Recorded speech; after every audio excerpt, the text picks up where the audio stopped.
Hey everybody, it's Bernie Gallerani bringing you another episode of Success is Not Convenient.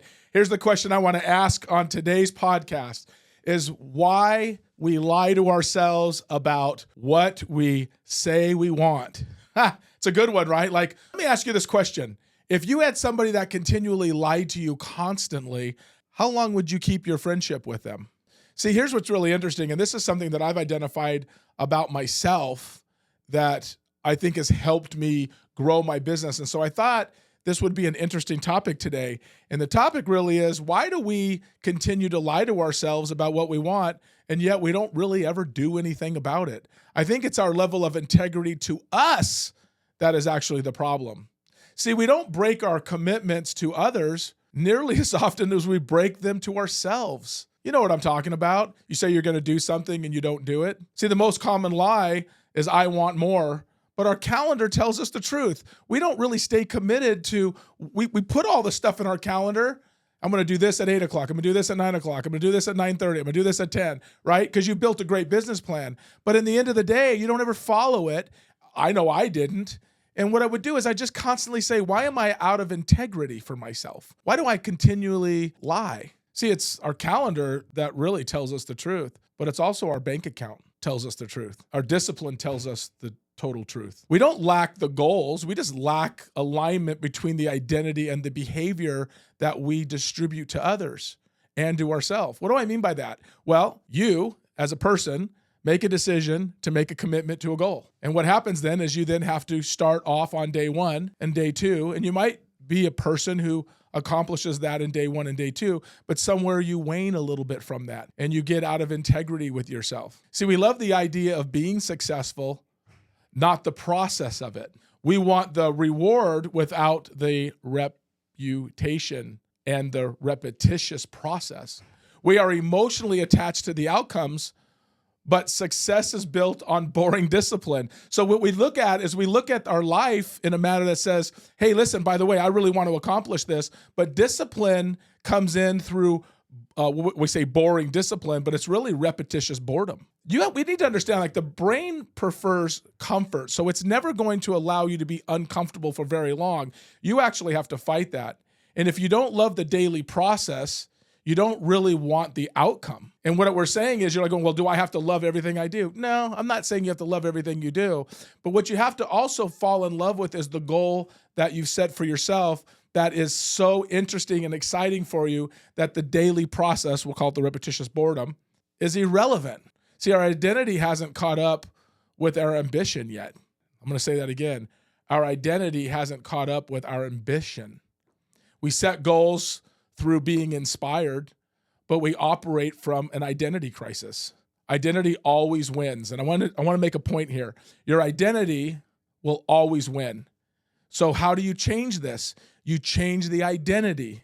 If someone still sees themselves as not consistent, or I'm bad with money, or let's just say I'm not a morning person, or I'm not that disciplined, what you're doing every day is you're continually convincing yourself you're not that person. And they will subsequently sabotage your own progress by doing that. You absolutely destroy your enthusiasm and excitement by saying, hey, listen, I'm just not that good with money. I have a person who works inside my company, and she's an expressive, and there's a lot of expressives that work in the company. But she says, Bernie, I'm an expressive, so I behave that way. Stop labeling yourself. Yes, you can be a very motivated, disciplined expressive. You can be a very giving and loving driver. Now, those two things, being a living and giving driver, don't really line up with what amiables feel as emotional attachments to people, but you can choose to be anybody you want to be. Don't label yourself, prevent yourself from growing. You will never outperform your self-image for very long. You have to change your being state. There's a great book out there by Daryl Rutherford called Being the Solution.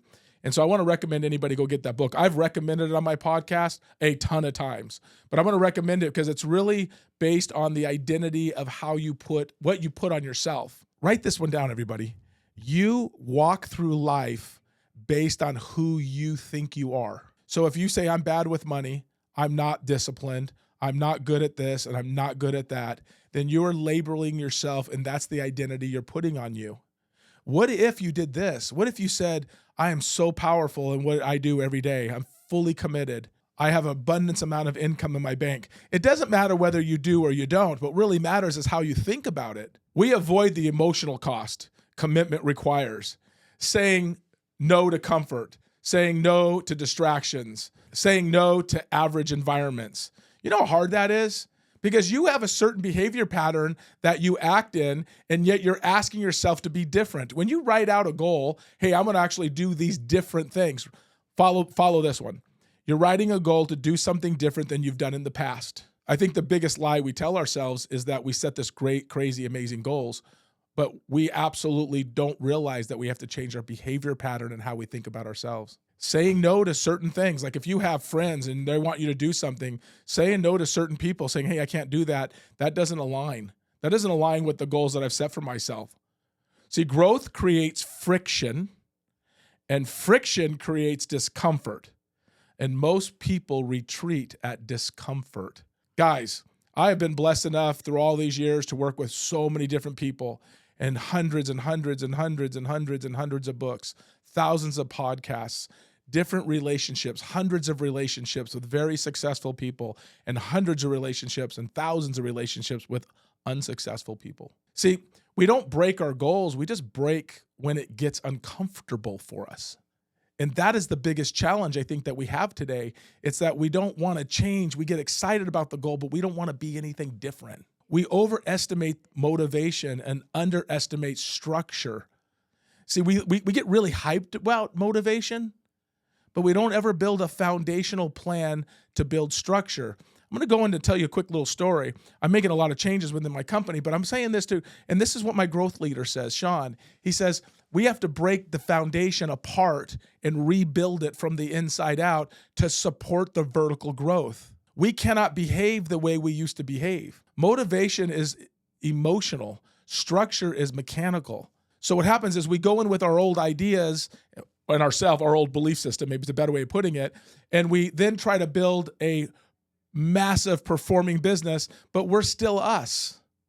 So how do you break you down so you get a better mindset? See, high performers don't rely on feeling good all the time. We're not feel good people. We're processed, go get it at all cost people. We're being inspired, but we have to be in the right mood and right understanding of who we are. You have to look yourself in the mirror and ask yourself this question: am I built to make a change fully in order to achieve all the goals that I've set for myself? High achievers, people that I've hung out with for years, they rely on calendar discipline. Like, what does my calendar say? Write this one down. If it's in your calendar, it must be true. You have to do it. There's no wavering back and forth between, I don't really feel like doing that today. See, higher achievers, they track metrics. What I find with the people that I work with, my independent contractors I work with, they don't like tracking numbers. And that's because numbers don't lie. And you look at it and go, gosh, I didn't do very well. And I know why I didn't do very well, because I didn't do my job. See, high achievers love accountability. And high achievers have non-negotiable traits. My friends want to go out and party on a Tuesday night because it's taco night and half the cost of drinks. You can't go because you got to get up at 4 o'clock in the morning and start your day. High achievers give up taco night. You don't need more motivation. You just need a better system, need a better mindset. See, we protect our ego. Our ego keeps telling us, hey, gosh, I don't want to be vulnerable. I don't want to be uncomfortable. And if we never go all in, then we never have to face the possibility that we aren't capable. See, this is what's really cool. If you just stay you, everybody knows you. You're not taking any risk. And what happens is our brain thinks, well, gosh, if I do something different, then I'm more vulnerable. Maybe emotionally you are. It's very possible. Like, it's a half effort protects our ego. Like, hey, listen, I can just be who I am because everybody likes me the way I am, and I can still be everybody's fun buddy and still, have my friends. I'm sorry, I love my friends too, but it's a little overrated, right? If your friends aren't going anywhere and you want to go somewhere and you're hanging out with your friends, you probably should get a new set of friends. Sometimes just staying inconsistent is safer than finding out your true capacity. Staying who you are will never allow you to find out what your true meaning is in life. And so people say, well, he's unmotivated. Maybe he's not unmotivated. Maybe she's not unmotivated. Maybe she's not, or he's not disciplined. Because I don't think it's really about motivation as it is discipline. And the reason why we don't stay disciplined is because we beat ourselves up because we continually talk ourselves down. Quitting early protects identity and finishing reveals it. Quitting early protects the identity. It protects who people see you are, but finishing reveals it. And guess what happens when you finish? You're showing everybody who you are. Guess what happens when you quit early? You're showing everybody who you are. See, the message today really isn't about that. The message really is today, you tell yourself a story, but yet you're the biggest inconsistent truth teller there is.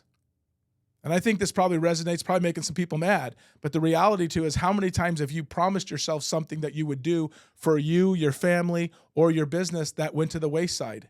Your environment is stronger than your willpower. Your environment, the things around you, overtake your willpower. You cannot stay committed in an environment that is normal, that normalizes you. It doesn't really matter what anybody thinks of you. It only matters what you think of you. Does that make sense? It only matters what you think of you. I did a great podcast with this guy last week who I've known for years and years about a belief that he had that I didn't see, and other people didn't see in it either. After I did the podcast with him, he told me other people believed like I did, and but he proved everybody wrong because he didn't care what anybody thought. He didn't really pay a lot of attention to what anybody else thought of his goals or his dreams. So you can have excuses, you can have an average effort, you can have a bunch of distractions, you can have a bunch of negativity. Entrepreneurs especially feel isolated. If you're an entrepreneur and you're not isolated, you're probably not doing enough. Most people around you don't understand your drive. And if your circle of friends doesn't elevate you, it certainly erodes you. They're uplifting you or they're pulling you down. What are your friends doing? What are your coworkers doing? What are the people that you lean on the most? What are they doing? Your environment either reinforces your goal or it dissolves them. Isn't that really interesting? Based on the people you talk to and you share with, they stump your growth for long-term success. So what I want to ask you guys to do is this. Think about this. Make fewer promises to people and stop setting 10 goals and just set 1 to 2 goals for yourself that you can achieve. So some people go, I want to do these 10 things in Q1. It's like, no, pick 1 or 2 things. Don't go crazy, right? Tie those goals, those 1 or 2, tie them to your identity. It's not like that goal doesn't fit me. That's not what we're saying. How do I fit that goal? See, the name of this podcast is Success is Not Convenient. The reason I created the Success is Not Convenient podcast is because success is not, it's everywhere, but it hides from you. You work your tail off to find it, but it doesn't show up when you want it to. And it doesn't care who you are. It has a set of rules. So when we say like have 1 or 2 non-negotiable goals, it's not saying, well, that fits into my personality. Success does not care. You have to go meet the goal. The goal doesn't have to meet you. Instead of like, I want to do this or I want to do this, say that I'm the type of person who does what I say. Don't just say, I want to, say I am that person. Build a system before emotions. So build a system that makes sense for your growth before you take an emotional attachment to it. Because taking an emotional attachment to it, to something that you're used to not doing, is very difficult. I'll give you an example. If you have a morning routine, which I do, and I get up pretty early, about 4 a.m. every single morning, Monday through Friday, I get up at the same time every single day. Is it hard? Yes. Do I want to sleep in? Sure. Do I ever? Absolutely not. Because, by the way, it's the first lie I tell to myself every day. If I say I want to get up at 4 and I get up at 4:15 or 4:20 or whatever it is, you know those people hit the snooze alarm. It's probably a few of you out there that hit the snooze alarm. That's fine. I'm not knocking you hit the snooze alarm. That's perfectly fine. But why do you set the alarm for 4 a.m. and then you snooze it for 20 minutes until you get out of the bed at 4:20? People are like, yeah, Bernie, you don't understand what you're talking about. That's fair. I'm not asking you to follow my routine, but I believe it's the first lie you tell yourself every day. Your alarm goes up at 4 o'clock, get up at 4. If not, move it to 4:20. You're already disappointing yourself. You are. And if you're in business, you're an entrepreneur, and you have like We'll use prospecting. I'm in the world of lead gen, right? Lead generating. If you're lead generation blocks, you have to have a block of time where no matter what happens, you just do it. It doesn't matter how you feel. Feelings are overrated. It's a matter of what makes you the best progress, and then you adapt. The feelings change. I want you people to hear me. Feelings change based on results, but they're always weird and uncomfortable in the beginning, right? So what time of your day do you want to get started, and how committed can you be? How focused can you be on the things that you need to accomplish? What is our issue maybe with developing an accountability relationship with somebody that says, hey, I really struggle in this area? I had those people. Really struggle in this area, man. Can you help me a little bit and hold me accountable? See, most people don't like accountability partners. And if they do have them, I always say this: you have accountability partner? They'll go, yes. I'm like, did you accomplish all your goals? They'll go, well, no. I'll say, fire your accountability partner. Your accountability partner has to be stronger than you. See, we're weak by nature because we're used to a system, our own system. We created it. Our own lies we tell ourselves, our own inadequacies of feeling good about ourselves. An accountability partner helps us become a better person. Tell people, listen, I want you to track it, post it, measure it. I want you to help me get out of myself. Audit your environment. Look at the people around you. Look at the people you work with. Look at how you behave. Audit your environment. Who are you around? Who elevates you? Elevate your level of discipline, right? Stop making excuses. The key to all of this is actually you. It's all about you. Hey guys, let me leave you with this. The gap between the life you say you want and the life that you're living is not talent, and it's not opportunity, and it's not resources. It's integrity with yourself. Every time you say you're going to wake up early and you don't. Every time that you say that you're going to make the calls and you avoid them. Every time that you say, this year's my year, and then renegotiate with your own standards. See, you understand what you're doing here. You're actually continually lying to yourself that you have no integrity within you. And what happens is you weaken the most important relationship you have, and that's the one with you. Confidence doesn't come from affirmations, it comes from evidence. And evidence that you do what you say. Evidence that you show up when it's inconvenient. It's evidence when that word means something to you, especially to you. No one else cares about you because you have lip service constantly. If you tell somebody that you're going to do something and you never continually show up, people know that you're not honest with yourself. How does that make us feel? Knowing that every time somebody tells somebody something and they don't actually do it. I have a lot of people like that, by the way, who have this really great plan, but they don't ever do anything strong about it. So anytime somebody says, hey, I'm going to do this, it's like, okay, great, just show me. Right? Will Smith has a great one, by the way, and I love Will Smith and some of the things that he says. And he says, when I make a decision to do it, it's done. It's already finished. I'm just waiting for you guys to see it. And what he's saying is, once my decision is made, even though I don't have it, it's a decision that's made. When it shows up, you'll see it, but I already know it's going to happen. If you want a different year, and if you want a different business, and if you want a different life, stop setting bigger goals and start keeping smaller promises to yourself. Because the person who keeps promises to himself becomes an unstoppable person. And that person is built one decision at a time. I want to thank you guys for paying attention and listening to this podcast. Please make a comment down here if you'd like to hear anything, any topics you'd like us to talk about. Hit the little thumbs up button if you don't mind doing that. Subscribe if you don't mind, so we can make sure we get you all these great videos. And I want to thank you for spending this time with me today, because your time's important, your life's important. Do something with it. Everybody have a great day.